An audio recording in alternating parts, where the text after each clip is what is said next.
Okay, so this is video number 2, and this is my interpretation of the strong inventory assessment that we took. And just like with the Myers-Briggs test, I was familiar with this assessment prior to this uh, to this assignment. What I found interesting about this, and this might be indicative of how people can change their interests over time, is that when I initially took this test for my career counseling class, I had a solid investigative score.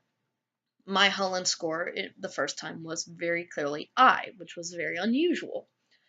Coming back to it and having taken the strong inventory exam, um, I have completely, well, not completely changed. I'm still investigative, but it has added new kind of elements to it, and it has actually changed what my original profile was. So for me, so obviously starting when discussing this, if I were to discuss this with somebody not familiar with the strong inventory, I would first go over the 6 points on the Holland scale. Very especially, and this is very important because the Holland scale is used in so many elements of career counseling, whether you are doing trade and factor or not. Um, and it really kind of is important to understand because you have these 6 different kind of career types that can match with different personalities. And so, uh, brief kind of synopsis: the 4 types, or the 6 types, sorry. You've got conventional, which is focusing more on organization. It's focusing. This is something that might be technical. It might be working in kind of a secretarial kind of element. Somebody who would do accounting, investing, those fall under conventional.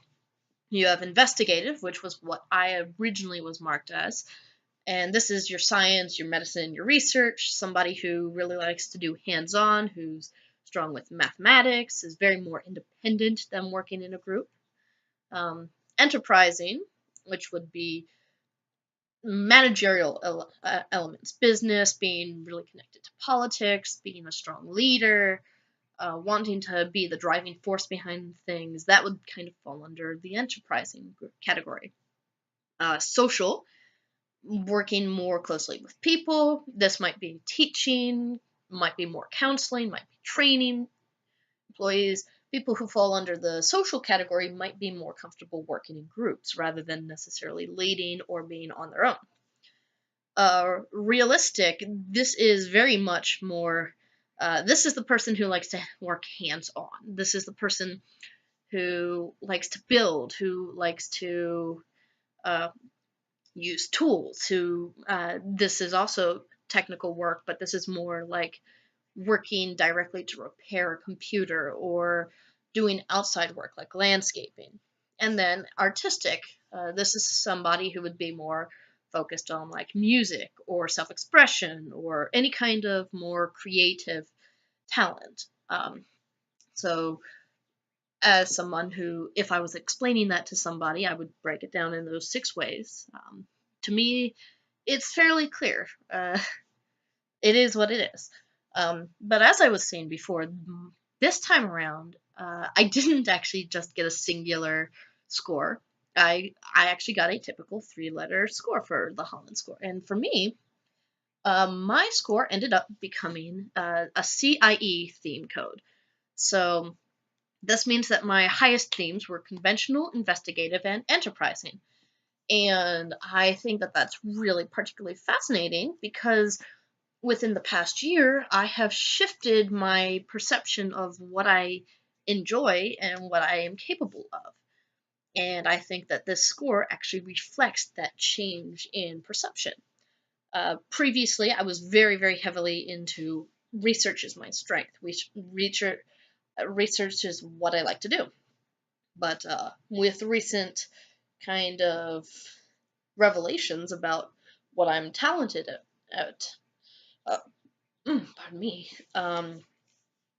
details like the fact that I do like to keep things organized, that I have a knack with with money, that I'm very much an enterprising spirit, that I could be a manager at some point. And so to see that those conventional and the enterprising elements are now joining the investigative, it feels almost kind of like a more well-rounded connection of what my interests are.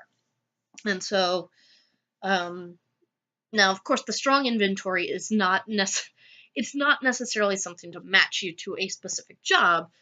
It is more designed to show how your interests and your interest range can connect to a wide scale of different um, career paths that may not necessarily have come up before in conversation or perception.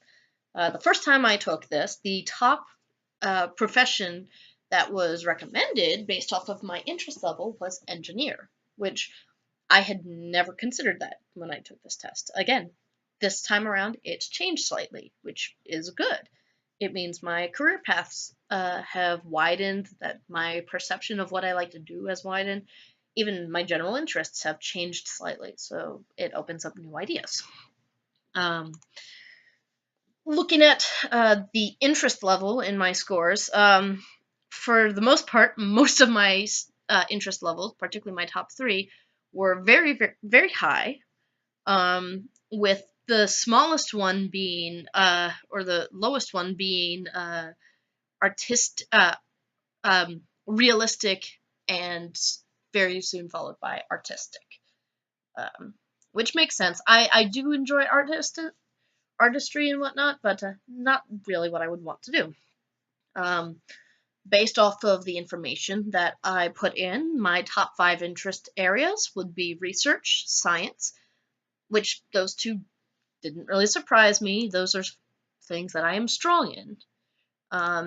But the 3 new ones that were added to this were office management, finance and investing, and taxes and accounting. And for me, that's really kind of fascinating because I didn't really become aware of how well I like to manage money, how comfortable I am with being in charge of finances and being in charge of putting together a budget and recognizing what needs to be done financially. And the office management kind of reflects that I'm developing that interest in being a manager, being a leader, being in charge of the delegation of tasks. So,